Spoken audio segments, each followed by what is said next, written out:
सभी को एक बार फिर मेरा नमस्कार। एक बहुत ही अच्छी खबर निकला है कल 25 अगस्त 2025 को। भारत सरकार जो है मिनिस्ट्री ऑफ फाइनेंस यानी वित्त मंत्रालय के डिपार्टमेंट ऑफ फाइनेंस सर्विसेज से एक बहुत ही अच्छा लेटर निकला, जिसके ऊपर मैं आज वीडियो बना रहा हूँ। सब्जेक्ट है unified pension scheme UPS, introduction of one time one way switch facility from UPS to NPS regarding. जैसा कि आपको मालूम है कि एनपीएस से यूपीएस का प्रोविजन भारत सरकार ने जो है 24 जनवरी 2025 को नोटिफिकेशन निकाल दिया है, जिसमें पहले जून तक का टारगेट था कि जून तक ज्वाइन कर लेंगे। उसके बाद कट ऑफ डेट जो है उन्होंने अभी 30 सितंबर, ये पीएफआर का लेटर है 26 जून का, जिसमें उन्होंने extension of cut off date जो है ऑप्शन एक्सरसाइज करने के लिए, यूपीएस में जाने की ऑप्शन एक्सरसाइज करने की जो डेट है वो 30 सितंबर 2025 तक बढ़ा दिया है। लेकिन अभी भी जो मेरी जानकारी में है, काफी कम लोगों ने यूपीएस ज्वाइन किया है। और बहुत बड़ा एक रीजन जो मुझे लगता है सरकार को समझ में आ गया है कि लोग अभी भी संशय है, लोगों के दिमाग में डाउट्स हैं कि क्या आगे बेनिफिट रहेगा, क्योंकि नया नया है। एनपीएस में भी काफी सारी प्रोविजंस काफी लेट निकली है, तो अभी यूपी चूंकि नया है तो लोगों को समझ में नहीं आ रहा है कि ज्वाइन करना है कि नहीं करना है। फिर बाद में एक बार ज्वाइन कर लिया तो क्या विड्रॉ का ऑप्शन है, क्योंकि हर लोग कैलकुलेशन कर रहे हैं। आजकल जो नई जनरेशन से पढ़े लिखे लोग आ रहे हैं तो कैलकुलेशन कर रहे हैं, तो लोगों को लगता है कि यार बाद में कहीं कैलकुलेशन, जिनकी लंबी सर्विस है खासतौर से, वो लोग बोल रहे हैं कि हमारे को एनपीएस ज्यादा बेनिफिशियल है। तो उसी को ध्यान में रखते हुए भारत सरकार का मुझे लगता है बहुत अच्छा निर्णय है कि उन्होंने कहा कि ठीक है, आप ही निर्णय कर लो आपको जो है, लेकिन निर्णय के लिए जो डेट, कट ऑफ डेट जो थी वो 30 सितंबर थोड़ा सा कम लग रहा था कि यह 30 सितंबर तक, क्योंकि सरकार की कोई भी सब्जेक्ट की जो पॉलिसी होती है वो काफी टाइम, साल, 2 साल, 10 साल, 20 साल, 25, 30 साल के बाद भी रिफॉर्म्स आते हैं। जैसे अगर रेलवे की मैं बात करूं, रेलवे सर्विस पेंशन रूल 1993, तो अभी तक भी उसमें काफी चेंजेस आए, काफी पॉजिटिव डिसीजन सरकार ने लिए हैं और काफी बेनिफिट अभी भी दे रही है। तो उसी को ध्यान में रखते हुए अभी इतना एडवांस में बता पाना कि इन फ्यूचर यूपीएस में क्या प्लस माइनस रहेंगे, उसको ध्यान पे रखते हुए मुझे लगता है ये सरकार का बहुत अच्छा निर्णय है कि इन्होंने ये पॉलिसी निकाली। क्या है, हम इसी पे बात करते हैं। तो जिक्र वही किया है फाइनेंस मिनिस्ट्री का, जो 24 जनवरी 2025 का लेटर है। इसमें कहा गया है, it has been decided that one time one में switch facility from UPS to NPS shall be made available to all central government employees who have opted for UPS। इसमें कहा गया है कि वन टाइम, एक बार एक तरफा जो फैसिलिटी, जिन्होंने भी यूपीएस अगर ज्वाइन करने का निर्णय लिया है, ज्वाइन किया है, तो लोगों को जो डाउट था कि वापस हम एनपीएस में जा पाएंगे नहीं जा पाएंगे, उसको अलाउ किया एक बार में कि जिन लोगों ने भी यूपीएस ज्वाइन कर लिया है, ऑप्ट किया है, वो एक बार एक तरफा रहेगा ये। और एक बार, सिर्फ एक ही बार मौका दिया है कि वो चाहे तो यूपीएस से वापस एनपीएस को शिफ्ट हो सकते हैं। This switch facility may be exercise by UPS optee at any time not later than 1 year prior to the date of superannuation or 3 months prior to the deemed date of retirement in case of voluntary retirement as applicable। ये बहुत अच्छी बात की है कि अभी तुरंत 30 सितंबर तक की जो कट ऑफ डेट थी सरकार की, उस तक ये डिसाइड कर पाना लगभग असंभव था कि इन फ्यूचर क्या रंग लाएगा, क्या रूप में यूपीएस जाएगा।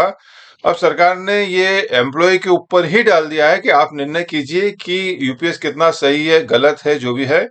और उसके लिए अब रिटायरमेंट से 1 साल पहले तक, तो मैं उम्मीद करता हूं कि जो भी लोग अभी नए लोग हैं, स्पेशली उनके लिए, इनको डाउट था कि हमारी लंबी सर्विस बाकी है 30 साल, 35 साल, तो क्या हमको ऑप्ट करना चाहिए नहीं करना चाहिए, तो उसमें सरकार ने कहा है कि आपके पास पूरा रिटायरमेंट, यानी एट द एज ऑफ 59 में, जनरली सुपर एन्यूशन मतलब होता है 60 ईयर्स में रिटायरमेंट। जो आदमी 60 ईयर्स में रिटायर होता है उसको बोलते हैं सुपर एन्यूशन। तो 59, एट द एज ऑफ 59 तक उनके पास टाइम है कि वो इस पे सोच सकते हैं, विचार कर सकते हैं, डिस्कस कर सकते हैं। और तब तक जो जो पॉलिसी सरकार यूपीएस पे निकालती है उन सबको ध्यान में रखते हुए डिसाइड कर सकती है। और अगर उनको लगता है फिर भी कि एनपीएस बेनिफिशियल है, तो वो रिटायरमेंट से 1 साल पहले तक जो है वो वापस स्विच कर सकती एनपीएस में। सिमिलरली वॉलेंटरी रिटायरमेंट का भी जो प्रोविजन दिया था 25 साल के ऊपर, उसमें भी सरकार ने कहा है कि वॉलेंटरी रिटायरमेंट में जनरली रूल ये है कि 3 महीने का नोटिस देना पड़ता है। तो नोटिस जो पीरियड स्टार्ट होने से पहले भी वो स्विच ओवर कर सकते हैं।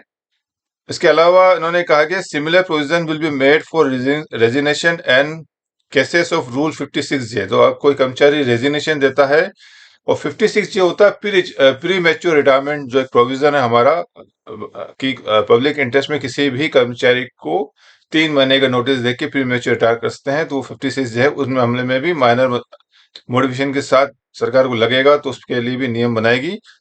If such facility not exercised as per the aforesaid timeline, the employee shall continue under NPS UPS by default। अगर कर्मचारी ने ऑप्ट नहीं किया, अगर जो 1 साल से पहले, 1 साल के रिटायरमेंट से 1 साल होने के अंदर नहीं किया, तो फिर ये माना जाएगा वो यूपीएस में कंटिन्यू। इसको हिंदी, कई लोग हिंदी चाहते हैं तो मैंने हिंदी में ही बनाने की कोशिश की है। यह निर्णय लिया गया है कि यूपीएस को चुनने वाले केंद्र सरकार के सभी कर्मचारियों के लिए यूपीएस से एनपीएस में एक बार की एक तरफा परिवर्तन सुविधा उपलब्ध कराई जाएगी। यह परिवर्तन सुविधा संबंधित कर्मचारी द्वारा सेवानिवृत्ति की निर्धारित तिथि से कम 1 वर्ष पूर्व अथवा स्वैच्छिक सेवानिवृत्ति वॉलंटरी रिटायरमेंट के मामले में सेवानिवृत्ति की माने गई तारीख से कम 3 माह पूर्व तक कभी भी उपयोग की जा सकती है। त्यागपत्र अथवा नियम 56J के तहत सेवानिवृत्ति के मामलों में भी इस तरह के प्रावधान होंगे, आवश्यकतानुसार कुछ छोटे संशोधनों के साथ। यदि निर्धारित समय सीमा के भीतर यह परिवर्तन सुविधा नहीं ली जाती है तो कर्मचारी डिफॉल्ट रूप से यूपीएस के अंतर ही बना रहेगा, ये कहा गया है। सेकंड पैराग्राफ में कहा है, थर्ड में, The switch facility will not be allowed in case of removal, dismissal, or compulsory retirement as a penalty or for cases where disciplinary proceedings are ongoing or contemplated। मतलब उसका हो जाता है कि यह परिवर्तन सुविधा उन मामलों में उपलब्ध नहीं होगी जहां कर्मचारी को दंड स्वरूप हटाया गया हो, बर्खास्त किया गया हो या अनिवार्य सेवानिवृत्ति के डीआर रूल जो है, डिसिप्लिन रूल जो है, सेंट्रल गवर्नमेंट सीसीएस रूल होता है, उसके तहत कोई भी कर्मचारी को रिमूवल, डिसमिसल या कंपल्सरी रिटायरमेंट किया जाता है तो उनको ये सुविधा नहीं मिलेगी। साथ में जिनके खिलाफ वर्तमान में अनुशासनिक कार्रवाई चल रही है, यानी कोई कर्मचारी अगर रिटायरमेंट के टाइम पे या उससे पहले कभी भी वो अंडर सस्पेंशन में हो या कोई मामला चलने की विचाराधीन हो, ऐसे मामलों में जो लोग कर्मचारी लिप्त होंगे उनके लिए स्कीम लागू नहीं होगी। साफ मना कर दिया है कि जो डीआर, जो डिसिप्लिनरी जो रूल्स हैं, डिसिप्लिन प्रोसीडिंग के, उसके उन कर्मचारियों को बेनिफिट नहीं मिलेगा। चौथा पॉइंट बोला है कि once the switch facilities availed the provisions of PFRDA exit and withdrawal under NPS regulation 2015 shall apply. कर्मचारी ने एक बार एनपीएस ऑप्ट कर लिया है तो एनपीएस के जो रूल होंगे 2015 के, वो नियम लागू होंगे। The concern employ shall cease to be eligible for assure pay out and UPS benefit. कर्मचारी ने एक बार एनपीएस ऑप्ट कर लिया है, जब भी ऑप्ट करता है तो फिर वो जो यूपीएस के जो बेनिफिट मिलेंगे या जो पे आउट, एश्योर पे आउट मिलेगा, उससे वो वंचित रहेगा, उसकी सुविधा वहां बंद हो जाएगी उसकी।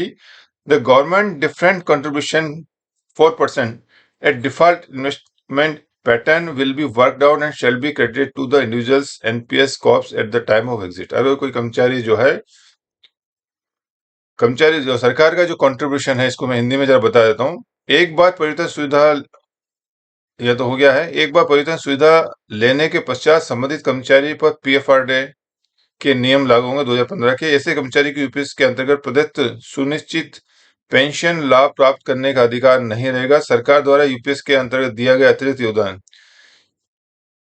जो सरकार जो यूपीएस में जो एडिशनल जो दे रही 4% डिफॉल्ट जो निवेश पैटर्न के अनुसार तय किया जाएगा और सेवानिवृत्ति के समय कर्मचारी के एनपीएस कोष में जमा किया जाएगा। जो सरकार ने जो इन्वेस्ट किया है यूपीएस में 4% एडिशनल, वो फिर कर्मचारी के अकाउंट में, एनपीएस अकाउंट में जमा कर दिया जाएगा। ये इन्होंने निकाला है 25 अगस्त 2025, यानी कल का लेटर है, आज 26 अगस्त है। तो मैं समझता हूँ इसके बाद जो कई लोगों ने यूपीएस अभी तक ज्वाइन नहीं किया था, उसका एक बहुत बड़ा रीजन था कि लोगों को शंका थी कि इन फ्यूचर यूपीएस कहते हैं ना, किस करवट बैठेगा, कि क्या बेनिफिट होंगे। कई लोगों को लग रहा है कि कहीं नुकसान ना हो जाए। तो मेरे ख्याल से सरकार का बहुत अच्छा निर्णय है और सरकार ने ओपन रखा है कि भाई हम कहीं गलत नहीं है, जो भी है सामने है, खुला है पूरा, आप देख लीजिए, समझ लीजिए और फिर जो आपको ठीक लगे। तो मेरे ख्याल से तो अब कर्मचारियों के पास दोनों ऑप्शन रहेंगे अगर वो यूपीएस ऑप्शन ऑप्ट करते हैं। जहां तक मेरा जानकारी है कि अभी जो सितंबर तक जो कट ऑफ डेट है, तो वो एनपीएस से यूपीएस जाने तक की डेट है, और एक बार वो डेट निकल गई तो फिर आप यूपीएस ऑप्ट नहीं कर सकते। लेकिन अगर आपने यूपीएस ऑप्ट कर लिया है, तो फिर आपको अप टू 59 ईयर्स एज, या जब भी आप वॉलंटरी रिटायरमेंट लेते हैं तब तक आप ऑप्ट कर सकते हैं। मैं इसमें एक बस सजेशन ये दूंगा कि कई लोगों ने यूपीएस ऑप्ट किया है और वो बीच में वापस चाह रहे थे कि एनपीएस ऑप्ट करना, तो अभी तुरंत एनपीएस ऑप्ट ना करें। एक ही बार बोला है, तो आराम से कभी भी आपके पास वक्त है तो जल्दीबाजी में कोई भी निर्णय ना लें, आराम से सोच समझ के निर्णय लें। और चूंकि यूपीएस में रिटायरमेंट से एक साल पहले यानी 59 ईयर्स तक आपके पास चांस है, तो मैं यही चाहूंगा कि एटलीस्ट 55 के बाद ही अगर यूपीएस ऑप्ट किया है तो 55 से 59 के बीच में, या अगर कोई वॉलंटरी रिटायरमेंट रख रहा है तो रखने से एक साल के अंदर अच्छे से सोच ले, समझ ले, लोगों से सलाह ले ले। और एक बार और मैं लास्ट में जो कहूंगा कि इंसान को, अभी जैसे मैं वीडियो बना रहा हूं तो मैं कहीं भी यूपीएस को सपोर्ट नहीं कर रहा हूं, मैं जस्ट जो सरकार की पॉलिसी है उसको मैं बता रहा हूं। जो भी मैं बता रहा हूं वो सिर्फ मेरे विचार है, सरकार के नहीं है। तो इंसान को जो भी है वो डिसीजन लेने से के लिए सभी की बात सुननी चाहिए, और लेकिन डिसीजन उसका खुद का होना चाहिए। और एक बार जो डिसीजन लिए फिर वो किसी को दोष दे, वो ठीक नहीं है। आप जो स्वतंत्र है, जितने लोगों से आप सलाह लेना चाहें जरूर लीजिए। अलग अलग माध्यम है, आजकल यूट्यूब है, लोग अपनी अपनी बातें रख रहे हैं, सबको सुनिए समझिए, लेकिन डिसीजन आप अपना लीजिए। और एक बार जो डिसीजन ले लिया है फिर आप किसी को दोष ना दें कि किसने क्या बोला, क्योंकि हर इंसान अपनी बात रख रहा है। डिसीजन इंसान के अपने खुद के होने चाहिए।